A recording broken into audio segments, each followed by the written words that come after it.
لو انت طالب في ثانوية عامة ولسه شايف نتيجتك في الفيديو ده ليه، ولو انت ولي امر وقلقان اكتر من ابنك او بنتك فالفيديو ده برضه ليه. تعال نحكي القصة من اولها، بس المرة دي مش بالدرجات، لا، بنظرة اقتصادية مختلفة.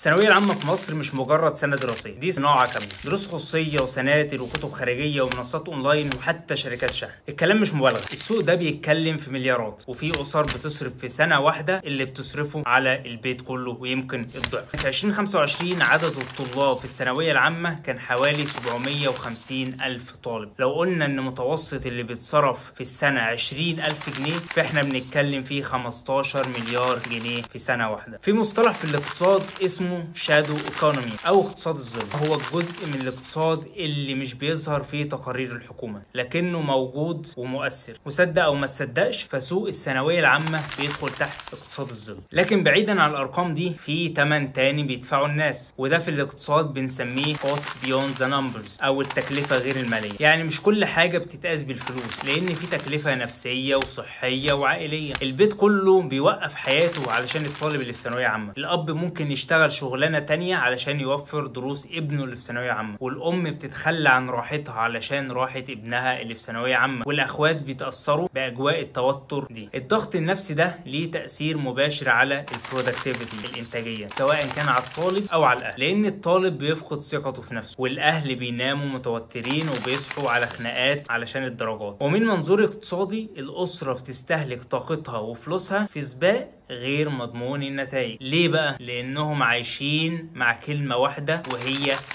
كليات القمة، وكأن مفيش قمة غير الطب والهندسة. طب سؤال بقى، اللي بيحب التصميم واللي بيحب الاقتصاد واللي شاطر في التكنولوجيا فين قمتهم؟ خليني اقول لك حاجة يمكن اول مرة تسمعها، مفيش كلية قمة، في طالب هو القمة. وهنا مش بكلمك بلغة العاطفة، انا هنا بكلمك بلغة الاقتصاد ولغة الارقام والمصطلحات والسوق الحقيقي. في الاقتصاد في مفهوم عندنا اسمه Return on Investment ROI او العائد على الاستثمار. العائد على الاستثمار ده بيقيس هل الفلوس والمجهود اللي انت بتحطهم في حاجة معينة بتجيب لك عائد قد ايه بالنسبة للمجهود المبذول فيها، وهل العائد ده يستاهل تعبك ولا لا. طب خلينا اسألك سؤال، لو احنا عندنا طالبين، طالب داخل كلية من كليات القمة والطالب التاني داخل كلية مش من كليات القمة، والاتنين صرفوا في رحلتهم التعليمية 200,000 جنيه. اللي دخل كلية قمة ما طورش من نفسه واتخرج وبقى بياخد راتب 6,000 جنيه، والطالب التاني دخل كلية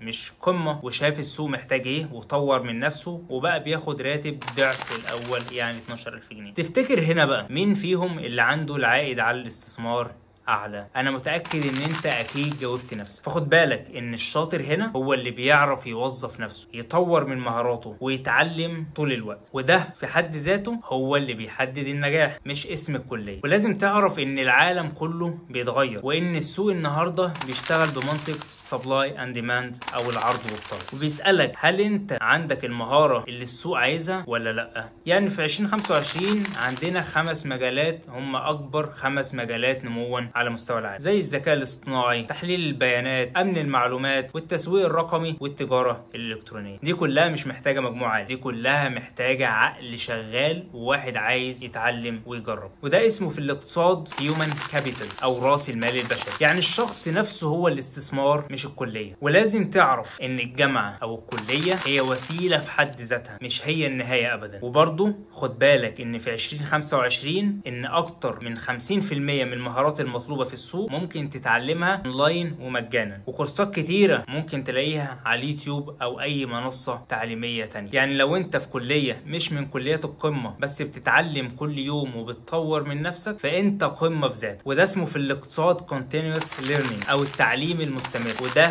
خد بالك ان هو بقى عمله السوق دلوقتي. ولازم برضو تحط في اعتبارك ان التعليم كتعليم مش هدفه الشهاده، التعليم هدفه ان هو يجهزك لسوق العمل. والسوق هنا في الغالب مش بيبص على النتيجه، بيبص على المهاره وانت تقدر تقدم له ايه. وبرضو احنا شايفين حوالينا ان اكتر ناس ناجحين سواء في مصر او على مستوى العالم مش متخرجين من كليه قمه، لكن تعبوا على نفسهم، بنوا نفسهم ولقوا الفرص واستغلوها صح، لانهم كانوا مستعدين. فلو انت نتيجتك طلعت اقل من اللي انت كنت بتحلم بيه، خد نفس وافهم ان اللي جاي اهم، وافهم ان الثانويه العامه هو امتحان واحد بس في طريق طويل، والنجاح عمره ما كان خط مستقيم، النجاح مليان منحنيات ومفاجآت. ولازم تعرف برضو ان نتيجتك النهارده مش هي اللي هتحدد مستقبلك، اللي هيحدده هو قرارك من بكره. لو انت قررت ان انت تستسلم قصتك انتهت، ولو انت قررت ان انت تشتغل على نفسك هتبدا الرحله الحقيقيه. وما تصدقش اللي يقولك مفيش فرصه، الفرص دايما بتكون موجوده، بس احنا مشكلتنا الاساسيه ان احنا بنبص وبندور في الاتجاه الغلط. فانت بص جواك واسال نفسك انا بحب ايه وشاطر في ايه، وابني طريقك على الاساس ده. ما تخليش نتيجه ورقه تحدد مستقبلك، اللي يحدد مستقبلك هو انت بمجهودك باجتهادك وبطريقتك. ما تستناش ان انت تاخد طريق حد، انت ارسم طريقك بنفسك. ولو في حد قالك في يوم من الايام ان الطب كان احسن او الهندسه كانت اضمن، قول له انا هبقى الافضل في اللي انا بحبه مش في اللي المفروض احبه، وانت